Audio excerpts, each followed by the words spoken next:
આ છે ને એન્ટ્રી અહીંયાથી આ જો એન્ટ્રન્સમાં મોટા લાંબા લાંબા 3 પગથિયા છે 2.5-3 ફૂટના એક છે એમ અને પછી 6 ફૂટનો આવો 6x6નો એક ફોયર આવે અહીંયા આગળ આ દરવાજો હું ઊભો છું ને ત્યાં જો આજે કાચી જગ્યા લખી છે ને ત્યાં એ ત્યાં દરવાજા માટેની જગ્યા છે પછી આ આગળનો પેસેજ છે એ 6x10નો પેસેજ છે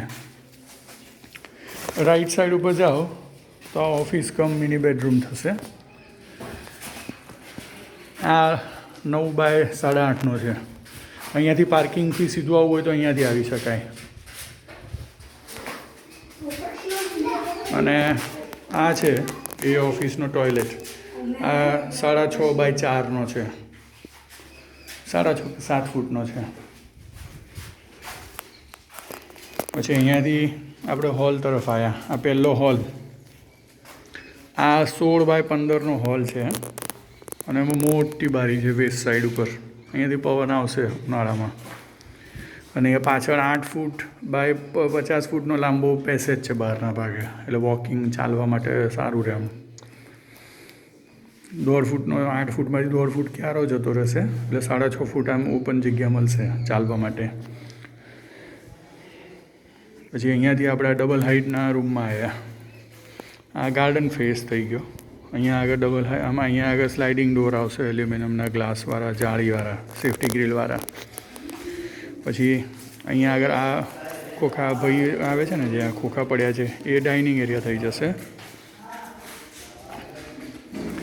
આ ઈસ્ટ ફેસિંગ આપણે બેસીએ ને તો ઈસ્ટ ફેસિંગ આ ભગવાનનો એરિયા ભગવાનનું ઘર મંદિર મૂકવા માટે મંદિર બનાવવા માટે પછી આ બાજુ અહીંયા આ વેસ્ટ આવી ગઈ આ સીડી જાય ઉપર અને નીચે અને અહીંયા આગળ પણ આ 12x6નો પેસેજ મળે અને અહીંયાથી આમ જઈએ એટલે તમારો રૂમ આવશે તમારો રૂમ આવે એ 15x12નો છે તમારા રૂમમાંથી અહીંયા અંદર ગાર્ડન એક્સેસ સીધો મળશે આમે તમને જે પેલો 50x6.5નો ફૂટ જે બતાવ્યો ને વોકિંગ ટ્રેક એ અહીંયાથી આમ મળશે આખો આમથી આમ આ વોકિંગ ટ્રેક થઈ જશે અહીંયા અને આટલો ક્યારાની જગ્યા છૂટી જશે પછી અહીંયાથી આમ જાઓ આ તમારે બાથરૂમ થશે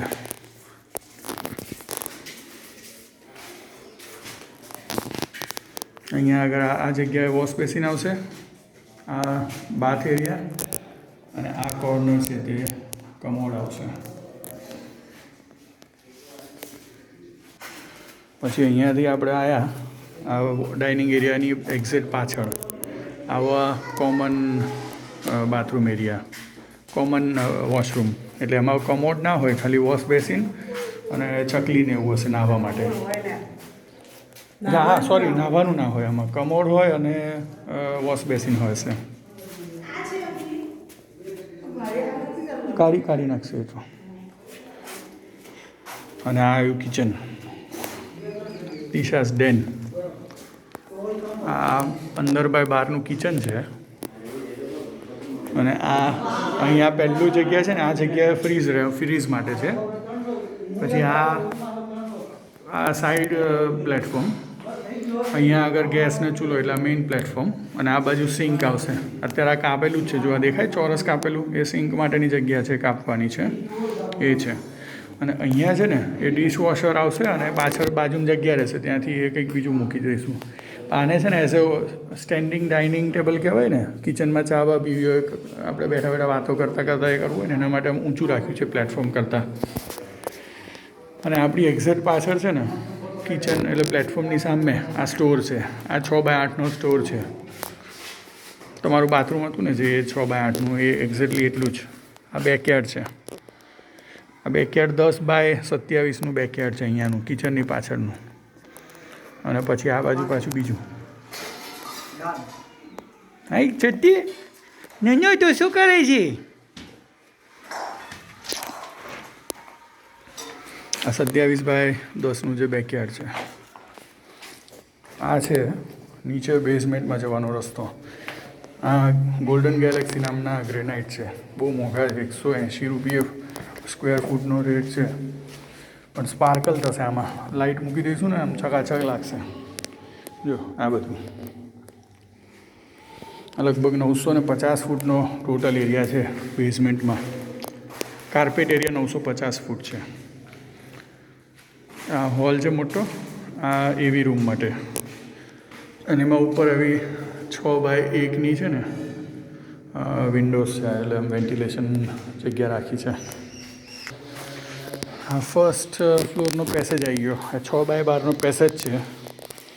અહીંયાથી આ ડબલ હાઇટ હોય ને એને દેખાય, નીચેનો હોલ દેખાય, બધું ગાર્ડન દેખાય આ બાજુ. આમ આ અમારા બેડરૂમમાં અમે જઈએ છીએ.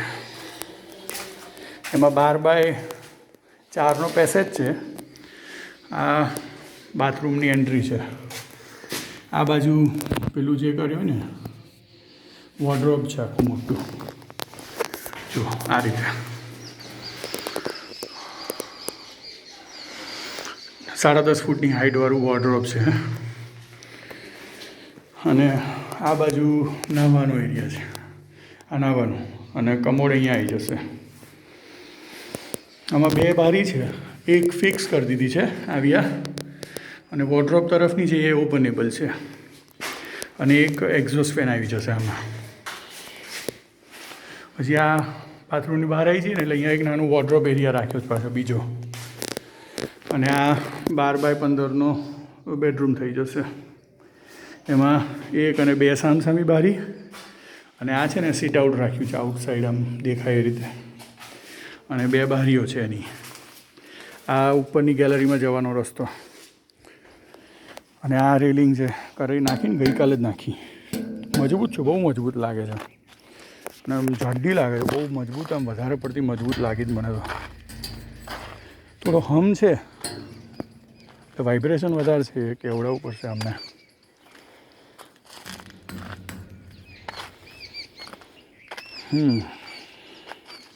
આ બહુ મોટું છે. આ બાલ્કની છે લગભગ 17x15 અને પ્લસ 6x6, આટલો ટોટલ એરિયા છે.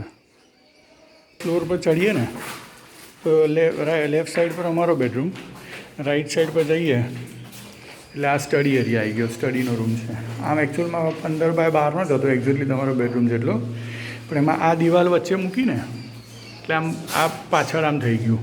એટલે અહીંયા છે ને પેલો બંક બેડ ટાઈપનું હોય ને, અરે બેડ પેલો પેટી પલંગ નથી, એ ટાઈપનું અહીંયા મૂકી દઈશું. એટલે અહીંયા જો ભણતા આમ કોઈ ઊંઘવું હોય કે એવું હોય ને તો ચાલે.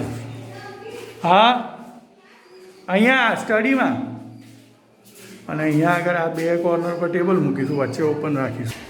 આ છોકરાઓનો બેડરૂમ આવ્યો. એમાં 12x4નો પેસેજ છે. એક આમનું આ વોર્ડરોબ થશે. આ પેલી બાજુ બારી દેખાય છે, એ બાજુ કમોડ છે, અને આ બાજુ બાથિંગ એરિયા છે, બાથ એરિયા છે, અને વચ્ચેનો આ પેસેજ રહેશે. એ લગભગ 5 ફૂટનો પેસેજ છે વચ્ચેનો. એમાં પણ એક બારી ફિક્સ છે, એક બારી ઓપનેબલ છે, વોર્ડરોબ તરફની ઓપનેબલ છે. આમ આગળ આવીએ 17x12નો રૂમ છે. એમાં એક બાલ્કની લેફ્ટ સાઈડ પર ગાર્ડન ફેસિંગ છે, 6x6ની છે. 3 વિન્ડો છે, 1, 2 અને 3, ઈસ્ટ ફેસિંગ, નોર્થ ફેસિંગ ને સાઉથ ફેસિંગ. પછી આ બીજી ગેલેરી આવશે, એ 27x7ની ગેલેરી છે, મોટી ગેલેરી છે, 27x7.